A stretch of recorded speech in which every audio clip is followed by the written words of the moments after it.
Presiden ke-7 Joko Widodo kembali membuat pernyataan yang membuat ramai publik. Kali ini ia secara belak-belakan mengaku lebih memilih PSI dibandingkan jadi caketum P3.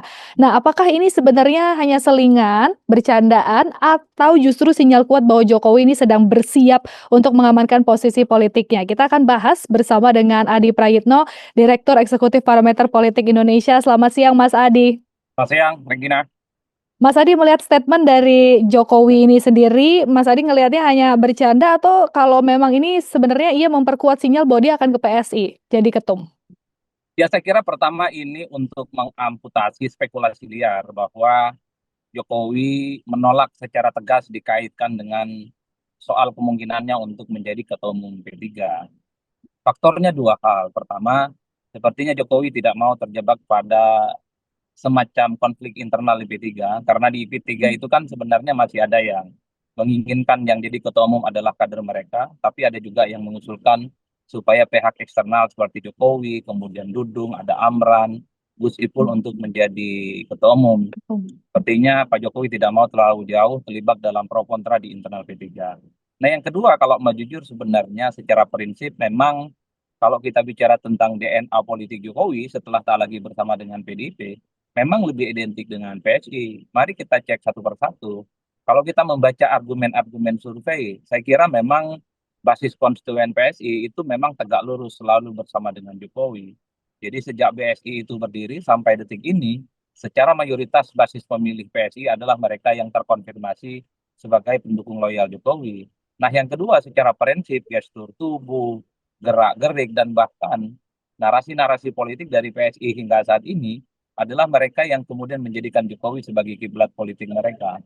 Jadi Hmm. wajar kalau kemudian pada akhirnya Jokowi itu menolak P3 dan lebih memilih PSI sebagai bagian dari pilihan politiknya.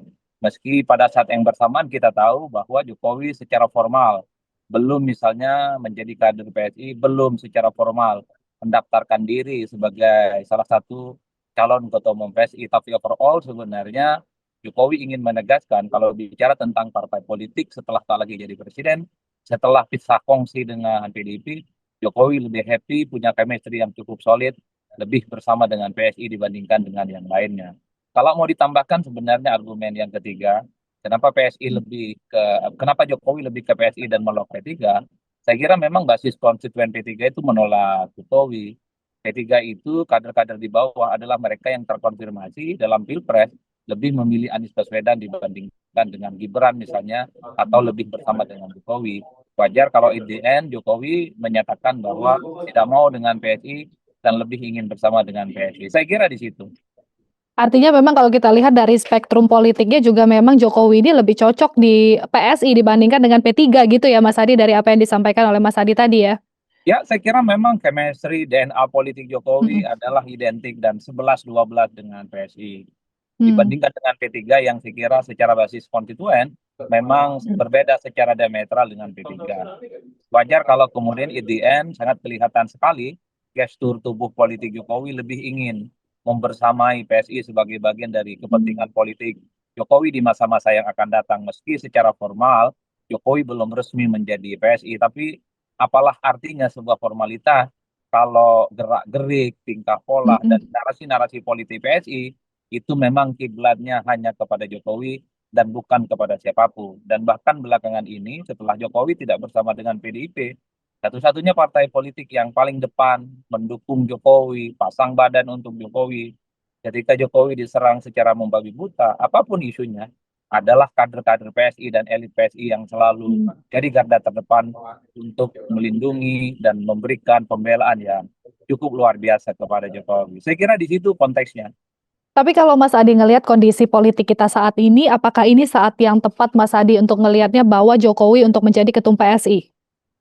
Ya, saya kira apakah Jokowi jadi ketua PSI ataupun tidak, Mhm. tentu semua sangat tergantung Jokowi. Hmm. Saya hakul yakin 1000% kalau Jokowi mencalonkan diri sebagai ketua umum PSI, saya kira tidak akan ada satu orang pun yang berani mencalonkan diri untuk menantang Jokowi. Itu namanya cari masalah. Kenapa cari masalah? Saya kira memang basis pemilih, konstituen, Hmm. termasuk elit-elit PSI adalah mereka yang selalu menjadikan Jokowi sebagai prinsip dan dalam ideologi perjuangan mereka. Oleh karena Mm-mm. itu, kalau memang PSI ketua umumnya salah satu calonnya adalah Jokowi, Kaisang sekalipun tidak mungkin mencalonkan diri. Tapi Ya. saya menduga kalau Jokowi tidak mencalonkan diri sebagai ketua umum, saya termasuk yang hakul yakin yang maju itu adalah Mas Kaisang. Apapun Hmm. judulnya, replika politik dari Jokowi hari ini ketika bicara tentang PSI adalah Kaisang Pangarap yang notabene-nya adalah masih sebagai ketua umum PSI. Oleh karena Mm. itu, melihat Jokowi di PSI, saya kira memang skenario-nya ada dua. Skenario pertama adalah Jokowi sebagai ketua umum PSI dan tidak akan ada Mm. yang berani menantang. Yang kedua, Jokowi tidak mencalonkan diri sebagai ketua umum PSI, tapi Kaisanglah yang mencalonkan diri sebagai ketua umum, tentu sebagai wujud dan menarik simpati dari basis pemilih, dari loyalis yang kemudian dimiliki oleh kader-kader PSI. Saya kira di situ. Oke. Mas Adi, tapi kalau kita boleh analogikan ya, kita analogikan PSI ini kan sebagai rumah yang kecil, tidak lolos parlemen gitu ya, Mas Adi. Tapi kan ada sosok Jokowi nih yang masuk ke situ. Apakah rumah ini sebenarnya tidak terlalu kecil untuk Jokowi kalau Mas Adi ngelihatnya? Ya sebenarnya kalau mau jujur ya, ibarat Hmm. orang pakai baju yang dikenakan oleh Jokowi ketika bergabung dengan PSI, memang terlampau sempit, terlampau kecil. Apapun judulnya, Jokowi ini memiliki pengalaman politik yang sangat mentereng. Belum ada sejarah di negara ini seperti Jokowi, wali kota Solo, gubernur Jakarta, dan mantan presiden 2 periode. Ini tidak terjadi pada SBY, ini tidak terjadi pada Megawati, ini tidak terjadi pada Gus Dur ataupun kepada presiden-presiden yang lain. Artinya kalau kita melihat portofolio politik yang mentereng semacam ini, memang level Jokowi itu adalah partai politik yang besar, terutama partai-partai yang lolos ke parlemen, misalnya seperti Golkar ataupun seperti Gerindra, karena ke PDIP kan tidak mungkin. Tapi kalau kita melihat rata-rata kecenderungan secara umum, saya menduga kalaupun toh at the end Jokowi itu ke Mm-mm. PSI, baik secara formal ataupun informal, saya kira ini adalah sebagai ikhtiar bagaimana untuk mengonsolidasi basis konstituen, pemilih-pemilih Mm-mm. loyal Jokowi itu diarahkan kepada PSI. Di negara Hmm. kita ada kecenderungan bahwa magnet politik itu memang terpusat pada figur kunci. Kita melihat Partai Demokrat itu kan tokoh sentralnya adalah SBY, Susilo, Bambang, dan Yudhoyono. Ya. Kemudian kita lihat Partai Gerindra, tokoh sentralnya itu adalah Pak Prabowo Pak Subianto. Prabowo. Kita lihat misalnya tokoh sentral di PDIP adalah Megawati Soekarno Putri. Maka tidak mengherankan kalau kemudian Jokowi ke PSI, baik secara formal ataupun informal, itu ada keyakinan bahwa orang-orang yang selama ini puas, orang-orang yang Mm. selama ini tegak lurus dan mendukung Jokowi, harapan terbesarnya tentu akan lebih condong bersama dengan PSI untuk pemilu-pemilu di masa yang akan datang. Meski ada semacam fakta politik yang tidak bisa dibantah, Regina, bahwa Mm-mm. Jokowi ketika Pileg 2024 kan sudah diamplifikasi sebenarnya oleh PSI. Foto-fotonya, poster-poster PSI itu kan selalu bersama dengan Jokowi. Bahkan ada tagline yang menyebutkan bahwa Partai Jokowi adalah PSI dan PSI adalah PSI. Jokowi. Tapi itu juga tidak terbukti mampu meloloskan PSI ke parlemen di 2024. Tapi kalau kita membaca bagaimana putusan Mahkamah Konstitusi beberapa waktu yang lalu, ketika ambang batas parlemen tidak lagi 4%, saya kira dengan adanya figur Jokowi, dengan tetap mempertahankan suara pileg PSI di 2024, rasa-rasanya untuk lolos ke parlemen di 2029 cukup mudah sebenarnya bagi SI memantapkan dirinya pertama kali lolos ke parlemen. Tentu dengan cara kerja politik yang terukur, konsolidasi politik yang terukur, Mm. mengembalikan kepercayaan publik kepada PSI dan figur-figur yang selama ini bekerja di bawah itu diorkestrasi untuk menyatukan kekuatan-kekuatan politik PSI dan para pendukung Jokowi. Kalau itu yang dilakukan, kemungkinan besar PSI punya harapan untuk bisa lolos ke parlemen di Pileg 2029. PSI punya harapan untuk lolos di Pileg 2029, tapi Mas Adi ngelihatnya apakah waktu 2025 sampai dengan ke 2029 ini waktu yang cukup untuk Jokowi mempersiapkan PSI sendiri? Saya kira waktunya bukan hanya cukup, lebih dari cukup. Hmm. Untuk sosialisasi dan pengenalan publik, saya kira 2025 sampai 2029 adalah waktu yang sangat pas sebenarnya untuk Ya. melakukan kerja-kerja terukur. Tapi kalau mau jujur Mm-mm. sebenarnya, anatomi dan kekuatan politik di pileg itu kan sangat tergantung dua hal. Pertama, kerja politik di akhir. Kadang Hmm. pemilih kita itu kan menentukan pilihan politiknya menjelang pencoblosan.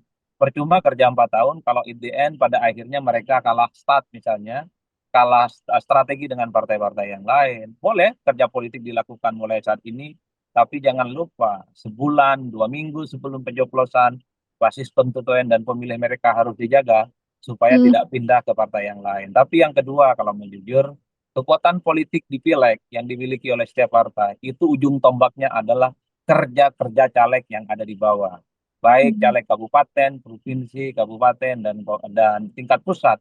Oleh karena itu bagi saya ini semacam waktu yang sangat terbuka bagi PSI mencari kader terbaik, figur terbaik untuk dipersiapkan sebagai caleg-caleg terutama untuk mendapatkan suara.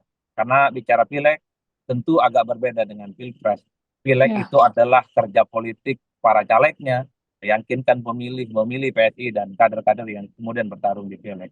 Saya kira di situ dua hal yang menurut saya bagian dari stimulus bagaimana PSI saat ini mempersiapkan untuk lolos ke parlemen untuk yang pertama kalinya di 2029.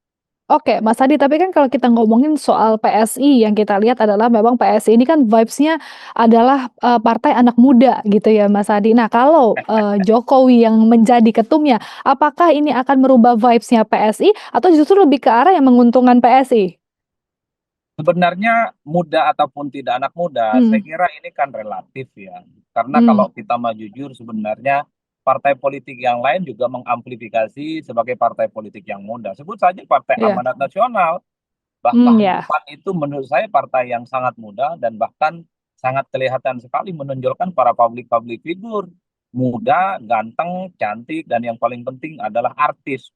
Itulah PAN dan bahkan menurut saya vibe-nya, tones-nya itu lebih kuat PAN, anak muda dan kemudian artis dibandingkan dengan PSI. Tapi sekali mhm, lagi, PSI hari ini adalah PSI yang identik dengan Jokowi. Satu-satunya cara, apapun judulnya, apakah Jokowi secara formal jadi ketua umum PSI atau secara mmm, informal sebagai kiblat politik PSI, yang paling penting adalah bagaimana mengonsolidasi orang yang suka dengan Jokowi, orang yang cinta dengan Jokowi, orang yang loyal dan tegak lurus kepada Jokowi, basis-basis konstituen di bawah, itu dipastikan adalah mereka pilihan politiknya nanti di 2029 bersama dengan PSI dan bersama dengan semua caleg-caleg PSI yang mmm, nantinya akan bertarung. Jadi jualannya memang the one and only hanya satu, Jokowi, Jokowi dan bukan yang lain. Karena kita mmm, tahu kalau jualan isu anak muda, partai mhm, inklusif, partai toleran, partai terbuka, sudahlah ini isu masa lalu dan sudah tak lagi relevan dengan PSI. mmm, Kita lihat dulu PSI adalah sebagai partai politik yang anti politik dinasti. Dalam iya, praktiknya ya PSI juga mendukung praktik-praktik politik dinasti. Kita juga melihat misalnya PSI itu adalah partai yang inklusif dan toleran. Tapi kita juga tahu dalam banyak hal PSI itu misalnya bekerja sama dengan partai politik yang kelihatan tidak inklusif dan tidak toleran. Jadi mmm, politik itu dalam banyak hal jualan isu seperti toleransi, seperti anak muda sudah mulai tidak laku karena partai politik yang lain jualannya hampir serupa. Per hari ini satu-satunya yang bisa diharapkan dari PSI untuk kuat, mmm. untuk solid dan lolos ke parlemen adalah menjadikan Jokowi sebagai figur sentral, landmark dan paling penting lokomotif utama yang diamplifikasi sebagai bagian untuk memperoleh dukungan di pileg nantinya. Saya kira di situ menurut saya. Oke, mungkin terakhir dari saya, Mas Adi, terkait dengan kalau Jokowi menjadi ketum PSI ini sendiri, apakah ini juga merupakan bagian begitu dari strategi jangka panjang untuk menyiapkan Gibran sendiri sebagai penerus politiknya, ini dengan mengamankan partai yang bisa mengusung Gibran ke depannya? Sampai hari ini sebenarnya keyakinan saya masih 50-50. Mmm, Apakah Jokowi itu akan jadi ketua umum PSI atau hanya sifatnya informal?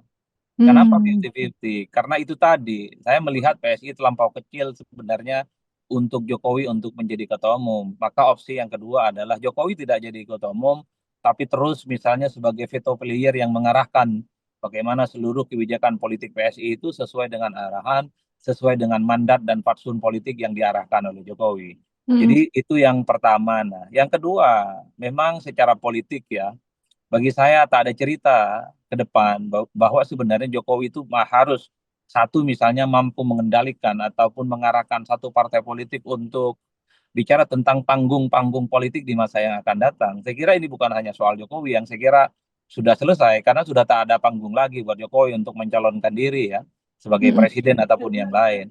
Tentu yang Iya. perlu dipikirkan ke depan itu adalah Gibran, adalah Mas Kaisang, Mas Bobi, yang saya kira saat ini sedang menjadi pejabat-pejabat publik dan karir politiknya masih cukup kuat dan sangat potensial akan cukup berkembang. Bahkan kalau kita bicara tentang politik di negara ini, satu hal yang tidak bisa dilupakan, semuanya sangat tergantung kendaraan politiknya melalui partai politik. Calon presiden dan calon wakil presiden adalah mereka yang diusung oleh partai dan gabungan partai politik. Kalau ingin jadi kepala daerah, kalau ingin mendalikan anggota dewan, semua calon-calonnya itu harus diusung oleh partai politik. Oleh karena itu, kalau Pak Jokowi dan keluarga besarnya bicara tentang bagaimana stamina politik di masa-masa yang akan datang, wajib Mhm. hukumnya harus menjadi bagian dari partai politik tertentu. Tentu Mmm. sebagai orkestrasi dan sebagai kekuatan politik yang diperhitungkan di kemudian hari. Artinya kita akan lihat saja nanti kemana arahnya ya Mas Hadi bersama nanti ini diskusi yang menarik sekali tentunya. Terima kasih Mas Hadi atas waktunya siang ini. Sehat selalu ya Mas Hadi Prayitno, Direktur Eksekutif Parameter Politik Indonesia. Sampai Terima kasih, jumpa. Mbak.